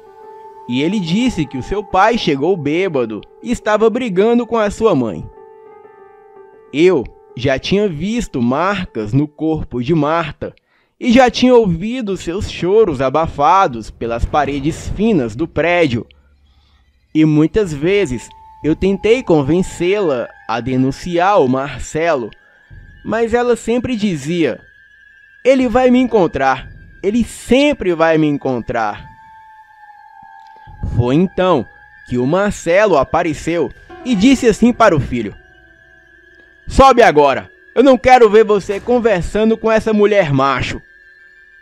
Então eu me levantei, coloquei o corpo para frente e respondi: "Eu sou mais macho que você, porque eu não bato em mulheres, só bato em homens." Eu juro que ele olhou para mim e rosnou. Isso foi inusitado. Eu esperava uma agressão física ou verbal, mas não um rosnado. Aquele homem não era normal. No outro dia de manhã, uma vizinha do andar de cima me encontrou indo jogar o lixo fora e me perguntou se eu sabia de Marta, pois era o dia de faxina e ela não apareceu. Eu fui na casa de Marta e ela estava com o olho todo roxo e o nariz parecia quebrado. Eu só perguntei se ela precisava de alguma coisa e depois fui embora. O Marcelo costumava chegar por volta das 20 horas. Então eu fiquei ali embaixo de uma árvore que ficava em frente ao condomínio esperando ele. E quando ele chegou, eu disse: "Ah, então você gosta de bater em mulher, né?" Acertei um soco em cheio no nariz dele. Peguei ele pelo pescoço. Acertei outro soco em sua barriga. E depois girei e acertei um chute rodado em sua cara, fazendo ele girar e cair no chão. Coloquei o pé no seu pescoço e disse: "Eu já matei um cara igual a você. Eu não sei como é a vida no Ceará, mas aqui em São Paulo é diferente." Então me virei para ir embora, achando que ele tinha aprendido a lição. Mas daí, escutei aquele rosnado novamente, porém mais intenso. Ele se levantou e veio para cima de mim como uma fera. Ele veio correndo feito um cachorro, mas muito rápido. Tentou morder o meu pescoço e só não conseguiu porque eu coloquei o braço na frente. Consegui me soltar e ele veio novamente para cima de mim. Ele literalmente pulou em cima de mim. Eu pulei junto e acertei um chute em sua barriga, que se fosse uma pessoa normal, ficaria caído por horas. Mas ele se levantou imediatamente como se nada tivesse acontecido. Estalei os dedos e pescoço e fui para cima dele e desferi várias sequências de chutes e socos. Ele, o Marcelo, não lutava, mas me atacava como um animal. E com os braços, ele me jogou a 2 metros contra a grade do condomínio e veio como um cão rosnando lentamente em minha direção. As minhas costas estavam doloridas demais e eu não conseguia me levantar. E para minha sorte, aqueles guardinhas que passavam no bairro com apito e lanterna, vigiando as casas nos anos 90, passava bem na hora. Ele parou, apitou e colocou a luz da lanterna nos olhos do Marcelo, e eu posso jurar que não eram olhos humanos. Era de um animal, como de um gato ou onça. E nesse momento, ele se colocou de pé e saiu rosnando para dentro do condomínio. O rapaz me ajudou a levantar e me perguntou o que era aquilo, pois o homem parecia estar possuído. Mais tarde, naquela noite chuvosa, eu ouvi gritos. Os socos contra a parede, o choro desesperado de Mateus, o filho dela de apenas 11 anos. Eu não aguentei, liguei para a polícia. E quando chegaram, o Marcelo estava fora de si, espumando de raiva, mas foi levado algemado, xingando e prometendo vingança. E mesmo com as medidas protetivas, eu sabia que não era seguro. Ele voltaria cedo ou tarde. E foi então que tomei a decisão. Levei Marta e Mateus comigo para o interior, para a antiga casa da avó da Lupe, em Nova Europa, no interior de São Paulo. A casa estava abandonada há anos, cercada por mato alto e o silêncio opressor da cidade pequena. E quando empurrei o portão enferrujado, eu senti um arrepio percorrer a minha espinha. Era como se aquele lugar guardasse segredos que preferiam continuar enterrados. Mas pelo menos por enquanto, estávamos longe do Marcelo. O que eu não sabia é que estávamos correndo direto para as garras de algo muito mais perigoso. A nossa paz durou 2 meses. Sim, o tempo que o Marcelo ficou preso. E nesse tempo, eu ensinava o Mateus a pescar, a caçar. Ele arrumou uns amiguinhos da vizinhança que jogava bola com ele toda a tarde. A Marta matriculou ele de manhã em uma escola do bairro. Então, em uma certa manhã, eu comentei com a Marta que o filho dela havia me chamado de mãe quando eu fui buscá-lo na escola. Não diretamente a mim, mas escutei ele dizendo para os amigos: "Preciso ir, a minha mãe chegou." Crianças não fazem julgamento, não nascem preconceituosas e nem intolerantes religiosos. E nem o Mateus e nem os amigos dele me olhavam estranho por eu me vestir como um garoto na década de 90. A molecada do bairro me adorava, me achava a tia aventureira e engraçada. A Marta disse que na ausência do pai, que o Mateus nunca teve, eu poderia ser a segunda mãe dele. Então ela veio e me beijou. Marta não era nenhuma deusa, mas acho que a convivência fez com que eu me apaixonasse por ela, mesmo sem saber. Então fomos para o quarto e transamos loucamente. Até...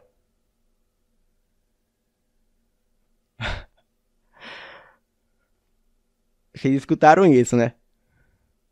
E olha, agora são 4 da manhã, viu? Até que tivemos que interromper a diversão, pois já estava na hora de buscar o meu filho Mateus na escola, já que eu era a sua segunda mãe. A Marta e eu começamos um relacionamento. Só não sabíamos como íamos contar para o Mateus. Pelo visto, ele estava muito feliz ali na roça, longe do pai abusivo. Tinha família nova e amigos novos. Mas algo dentro de mim Me dizia que Marcelo, cedo ou tarde, se tornaria um problema. Dito e certo. O Marcelo, ele não ficou preso por muito tempo. A justiça, cega como sempre, decidiu que 2 meses atrás das grades eram suficientes. E quando saiu, o seu olhar estava ainda mais sombrio do que antes, como se algo tivesse crescido dentro dele.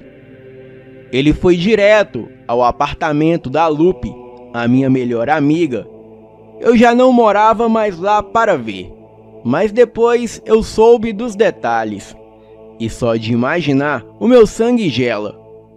A Lupe abriu a porta sem saber o que a esperava. Marcelo entrou empurrando, sem pedir permissão. O cheiro de álcool e suor impregnava o ar. Onde elas estão? Ele rosnou, cada palavra mais próxima de um grunhido do que de uma voz humana. Lupe tentou se manter firme. Eu não sei do que você está falando. Saia da minha casa. E foi aí que a máscara caiu. Marcelo a agarrou pelo braço com uma força descomunal. Não era apenas um homem violento. Havia algo nele. Algo que fugia do humano. A Lupe contou que sentiu os ossos do braço quase se partirem. Os olhos dele brilhavam amarelados, como olhos de fera, à beira do ataque. Ela resistiu chorando, mas cada pancada, cada pressão contra o seu corpo a fazia ceder. Fala logo, maldita, onde a Sheila enfiou aquela vaca e o moleque? Partida entre a dor e o medo, a Lupe sussurrou o nome da cidade. Nova Europa. O Marcelo sorriu, mostrando os dentes como presas. Soltou a Lupe, que caiu no chão sem ar. Em segundos, ele já descia as escadas do prédio, desaparecendo na noite.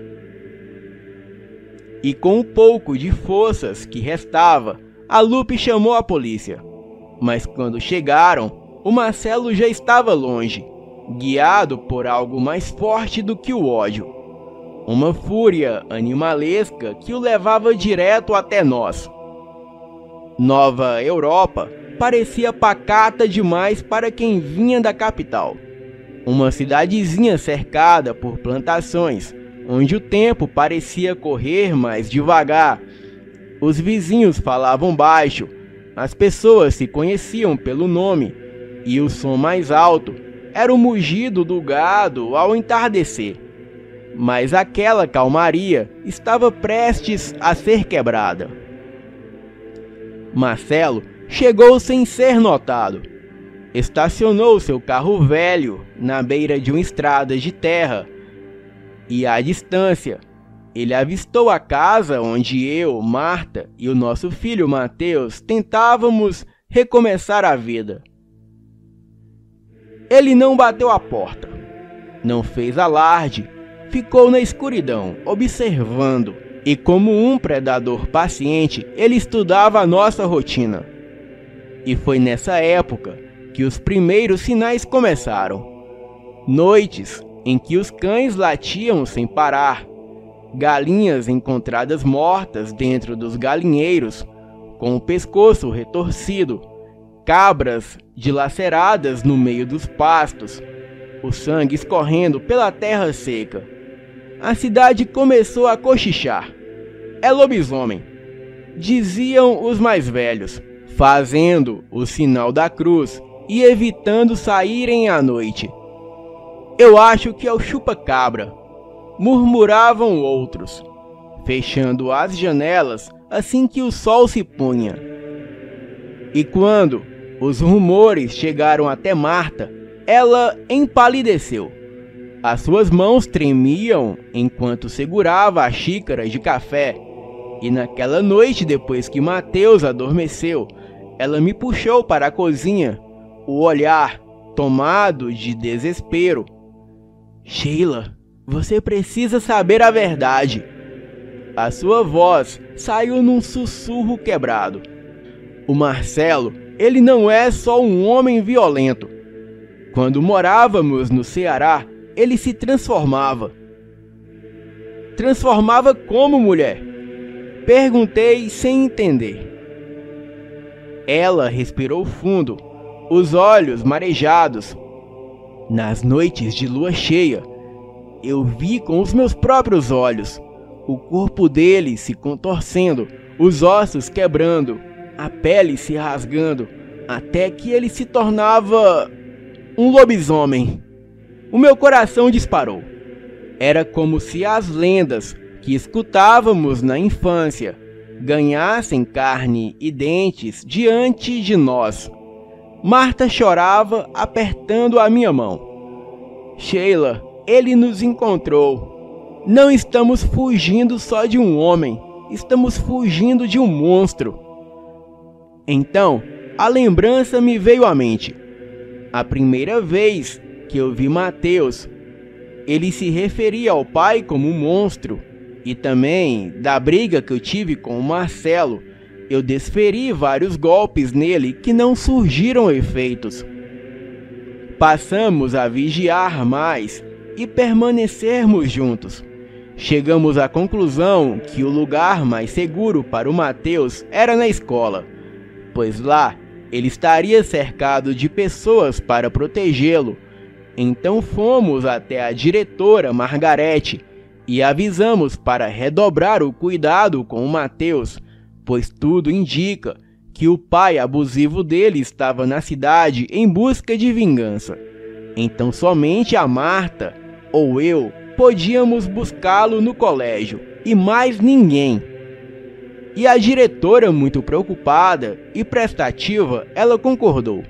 Disse que se esse tal Marcelo aparecesse, ela chamaria a polícia. As semanas foram passando e continuavam boatos de ataques de lobisomem às criações de sitiantes que moravam mais distantes. Certo dia, eu fui na escola, busquei o Mateus e ele saiu para jogar bola com os amigos na porta de casa. Eu beijei a Marta e disse que ia até o orelhão da praça ligar para a Lupe. Era um costume eu fazer isso pelo menos 2 vezes por mês, para ver como ela estava. Ela não tinha telefone fixo em casa, então eu ligava para o seu trabalho. E quando Lupe soube que era eu na ligação, ela só disse que tínhamos que sair dali urgente, que esse Marcelo era extremamente perigoso e já deveria estar nos caçando, pois se ela não contasse ao Marcelo onde nós estávamos, ele a teria matado. Eu nem coloquei o telefone no gancho. Imediatamente eu corri para casa, que ficava uns 4 quilômetros de distância. Peguei um atalho pelos matos e sítios de vizinhos para chegar mais rápido. E assim que cheguei, eu não vi nenhuma criança na rua. Era para o Mateus estar ali brincando com os meninos. E quando eu entro em casa, eu vejo tudo quebrado. Pratos, copos e a mesa. E não havia nem sinal de Marta e Mateus. Eu fui perguntando de casa em casa se alguém viu a minha família, mas o povo de mente pequena e preconceituosos mal me atendiam e falavam que não viram nada. Já estava quase escurecendo, até que uma garota que morava com o avô, ela disse que viu um homem entrando na casa e depois saindo com o Mateus e a mãe. O velho Tião, que era avô da garota, ele me chamou para entrar. E em momento algum, ele se importou por eu parecer um macho. Pelo contrário, ele disse que essa cidade precisava mais era de homens como eu. Mas eu sozinha não teria chances contra essa coisa, e que ele pegaria a sua espingarda, iria no mato comigo. Jaqueline, que era a sua neta, ela ficou com a mãe, que era filha de Tião. O velho e eu partimos para a mata em busca da minha família. Entramos na mata fechada, apenas com uma trilha, e a lua começando a aparecer por trás das árvores. E depois de andarmos muito, lá estava ele, o Marcelo. Ele nos esperava em uma clareira, as mãos segurando Marta e o Mateus como reféns, e o olhar selvagem animalesco. Chegou a hora de vocês verem quem eu sou de verdade, rosnou cuspindo cada palavra. Então aconteceu. O corpo dele começou a se contorcer diante de nós, o estalo dos ossos quebrando, e os seus urros ecoavam como trovões. A pele dele se rasgava, revelando músculos pulsantes. Pelos negros surgiam em cada centímetro. E seu rosto, meu Deus, o seu rosto se esticava, o maxilar se projetando, até que dentes enormes como adagas saíram para fora da sua boca. O Marcelo não era mais humano, e diante de nós erguia-se uma fera, o lobisomem. A Marta gritou, abraçando o Mateus. Eu tentei chegar até eles, mas a criatura avançou sem piedade, e o som da carne sendo rasgada, o sangue espirrando, os gritos cortando a mata, e tudo se misturava em um pesadelo vivo. Foi tudo muito rápido. Eu gritava o tempo todo para o Tião atirar, mas ele estava paralisado com a cena, incapaz de mover um músculo. E quando enfim cheguei perto, já era tarde. A besta devorava o que restava deles, os seus olhos brilhando de fúria e fome. E foi então que o Tião reagiu, ergueu a espingarda e disparou. O estampido ecoou entre as árvores. A fera urrou e, com um salto impossível, desapareceu na escuridão. O Tião correu atrás, mas voltou de mãos vazias, o suor escorrendo no rosto marcado pelo tempo. E logo depois, as sirenes quebraram o silêncio da noite. A filha de Tião havia chamado a polícia ao perceber a nossa ausência. A polícia vasculhou a mata e encontrou o que restava dos corpos de Marta e Mateus, dilacerados de forma indescritível. E perto dali, descobriram também uma cabana, restos de comida, roupas sujas de sangue e marcas de unhas profundas nas paredes. E era ali que o Marcelo se escondia, vigiando cada passo nosso antes do ataque. E depois que os agentes nos questionaram, eu contei a Tião toda a verdade, que aquele lobisomem era o ex-marido de Marta. E nós estávamos ali fugindo dele, e não tinha por que o Tião duvidar, pois ele havia presenciado tudo, e mesmo não sendo capaz de identificar qual era o animal para a polícia, ele sabe que aquilo só poderia ser um lobisomem. Mas a minha versão foi diferente. Eu não colocaria a culpa em um ser folclórico. Eu disse que Marcelo, fantasiado de lobisomem, fez aquilo. Ele viajou até aquela cidade com um único propósito: matar a família. E breve, ele viria atrás de mim também. Então o Marcelo passou a ser procurado como o principal suspeito. Os policiais fizeram uma busca de 3 noites atrás do Marcelo naquela mata, mas nada encontraram. Durante aquele tempo, eu estava no sítio do Tião. Ele não deixou eu ficar em casa sozinha. Bem, mesmo ali em seu sítio, eu não dizia uma palavra. Toda a vingança contra o Marcelo passava na minha mente. O velho se admirou por eu não chorar como uma garotinha indefesa. E no fundo, ele sabia que eu iria atrás do monstro. E essa criatura iria se arrepender do dia em que nasceu. E assim que as buscas se encerraram na mata, o velho Ele ficou em silêncio por um tempo, encarando o chão, levantou os olhos, olhou diretamente para mim e disse: "Esse demônio não vai parar. Agora que ele levou a vida da Marta e do menino, Sheila, você é a próxima. Agora não tem mais polícia ali na mata caçando essa criatura.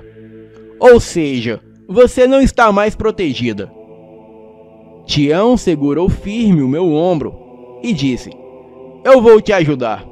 Se esse maldito pensa que pode continuar assombrando essa cidade, ele não sabe com quem mexeu. E juntos vamos acabar com esse lobisomem." "Isso não é problema seu, velho," eu disse, soluçando de raiva. "Eu mesma vou fazer isso sozinha." "Não, não vai. Para pegar essa coisa, você vai precisar de armas e de alguém de isca.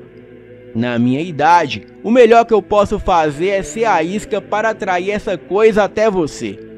Eu nunca fui bom de tiro, e por isso eu não atirei quando o homem se transformava, pela distância e pela escuridão, pois eu fiquei com medo de acertar a mãe e o filho. Você foi corajosa, correu apenas segurando uma faca, mas foi tudo muito rápido. Quando você chegou, a besta já havia devorado os dois, e só não te matou porque planeja uma morte muito mais dolorosa para você. Vamos fazer o seguinte, minha filha.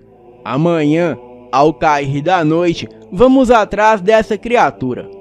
Eu vou na frente de isca chamando por ele, e quando ele chegar, eu atiro no bicho e deixo você terminar o serviço." Eu não conseguia pensar em nada, pois eu estava decidida a ir sozinha atrás da fera. Naquela noite, eu me levantei da rede, entrei pelos fundos da casa do Tião e fui até o seu quarto pegar a espingarda e ir atrás da fera. E quando cheguei no quarto, não estava lá nem a espingarda e muito menos o Tião. O velho maldito havia ido sozinho atrás da fera. Ele havia me enganado. Eu peguei a lanterna e um facão no galpão nos fundos da casa e adentrei a mata. A mata naquela noite parecia viva. Cada galho rangia como se sussurrasse. O Tião saiu sozinho, a espingarda pendurada no ombro, e eu fui pela trilha, o coração martelando no peito, tentando ouvir algo além dos animais noturnos. Andei sem fazer barulho por quase 1 hora. Então, o estampido do primeiro tiro fez as minhas mãos tremerem. Eu corri o mais rápido que pude na direção do tiro, que por sinal não era muito longe de onde eu estava. A uns 15 metros, eu vi o Tião com a espingarda em punho. O tiro que ele havia dado não parecia um acerto. O Tião xingou baixo. O som dele ecoou entre as árvores e foi aí que eu percebi. Algo se movia por ali rápido demais para ser alguma coisa humana. Um rosnado profundo cortou o silêncio e a fera o encontrou primeiro. Eu ouvi o confronto antes de ver qualquer coisa. Um mugido que não era de homem, um choque de corpos, o som de madeira raspando, um gemido longo que parecia um porco sendo abatido. Tião havia atirado de novo, e esse segundo disparo pareceu acertar a criatura. E depois veio o som de luta, golpe contra golpe, o chacoalhar de algo grande e pesado. Corri até a clareira onde o Tião estava, a lanterna tremendo em minhas mãos. Entrei e vi o Tião no chão, o corpo cobrindo a terra, tentando se erguer. A fera estava sobre ele, grande, arredondada de pelos com olhos que brilhavam como brasas. O Tião sacou uma faca e tentou golpear. Ouvi o metal encontrando a pele e depois um som de impacto que fez o velho gemer de dor. E sem pensar, Eu avancei com o facão que eu carregava, acertei um golpe no braço da besta. A lâmina encontrou pelo, carne e um estalo de dor. A fera recuou e, no impulso monstruoso, me arremessou contra uma árvore. A minha lanterna escapou das minhas mãos e rolou, espalhando luz fraca entre as raízes. A cabeça rodou, a visão tremia, eu via tudo embaçado como através de um vidro sujo. O que eu não sabia, e a fera também não, era que Tião escondia mais do que uma espingarda. Mesmo ferido, ele havia arrastado um pequeno revólver com ele, e quando a criatura se moveu entre as árvores, eu ouvi o clique seco e depois um tiro que acertou as costas do monstro. A fera gritou de dor e logo sumiu entre os troncos, urrando. O Tião tentou com as últimas forças atirar mais 5 vezes. Os tiros falharam porque o animal corria muito rápido por detrás das árvores. A criatura percebeu que Tião estava sem balas e voltou caminhando devagar como um predador que saboreia a presa. E foi quando eu entendi o plano do velho. Ele havia se arrastado pelo chão, deixando um rastro de sangue até onde eu suspeitava, pois atrás dele havia um poço. O Tião havia coberto a boca do poço com palhas, galhos e mato. O lobisomem parecia sorrir de satisfação quando caminhava em direção a Tião, até pisar naquele chão falso, como quem pisa em um telhado de palha. E num segundo, o peso da fera rompeu a cobertura, e ela, antes de cair, conseguiu se segurar na borda do buraco e tentava subir. Mas eu não perdi tempo.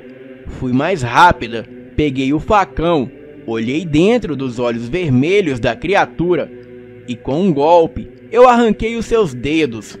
E a coisa caiu no poço escuro de 5 metros, desaparecendo em um urro que ecoou por toda a mata. Os dedos do animal, que ficaram ali na borda do poço, aos poucos se transformaram em dedos humanos. Eu corri até Tião.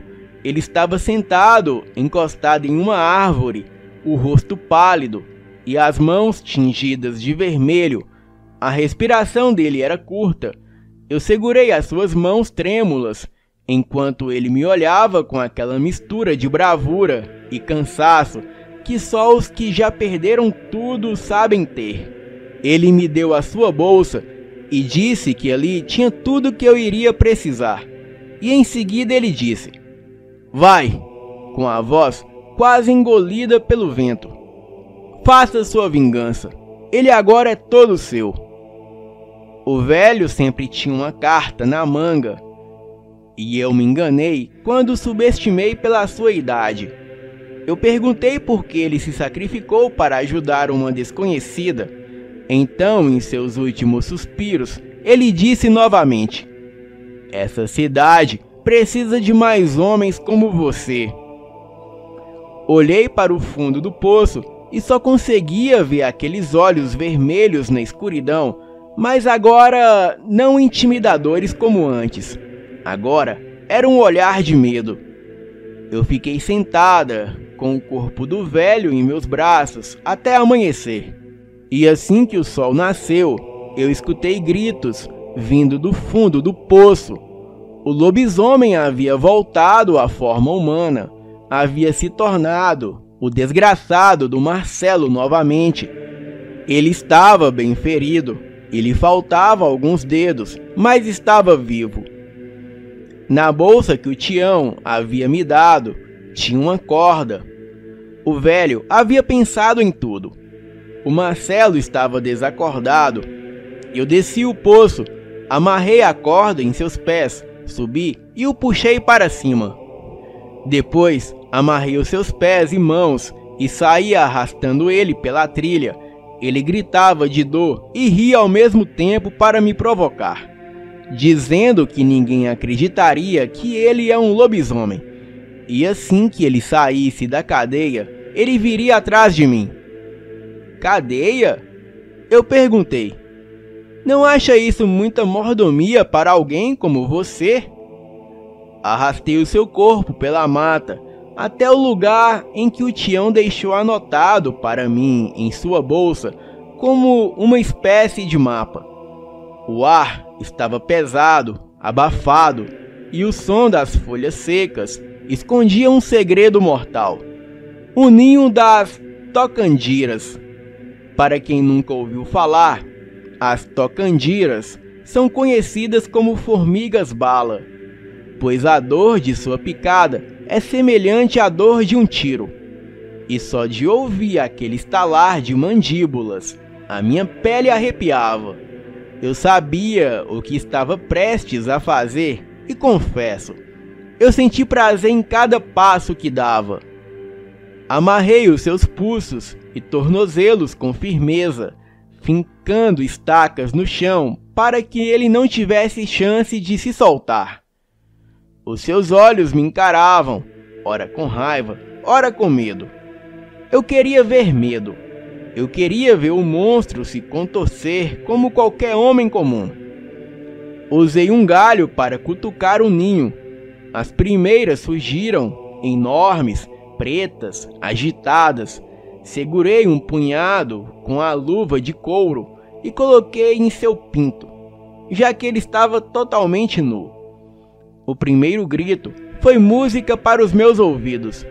O Marcelo, ele se contorcia e urrava, um som que parecia vir do fundo das entranhas. A dor daquelas mordidas era como fogo líquido correndo pelas veias, como balas invisíveis rasgando cada nervo. As formigas se espalharam pelo seu corpo, mordendo, cravando o ferrão. O suor escorria e cada músculo dele se contorcia como se tentasse se livrar de uma corrente elétrica. E eu o observava sem piscar. Ele chorou. O lobisomem, o monstro que matou a minha família e o Tião, estava chorando diante de mim. E eu não parei. Joguei mais formigas sobre ele. Deixei que rastejassem pelo pescoço, pelo rosto, e cada grito me devolvia um pedaço da minha alma que ele havia arrancado. E ali naquela hora, eu percebi. A vingança não é rápida, não é um corte de faca. A verdadeira vingança é lenta, ardente, interminável. Eu coloquei algumas tocandiras no cano do revólver e depois introduzi naquela parte de baixo. Vocês sabem de onde eu estou falando. E ele gritou muito. As formigas picaram os seus olhos, causando cegueira imediata. Então, com um golpe de facão, eu lhe arranquei a mão esquerda e disse: "Essa aqui é pela Marta." E depois lhe arranquei a mão direita e falei: "Essa aqui é pelo Mateus."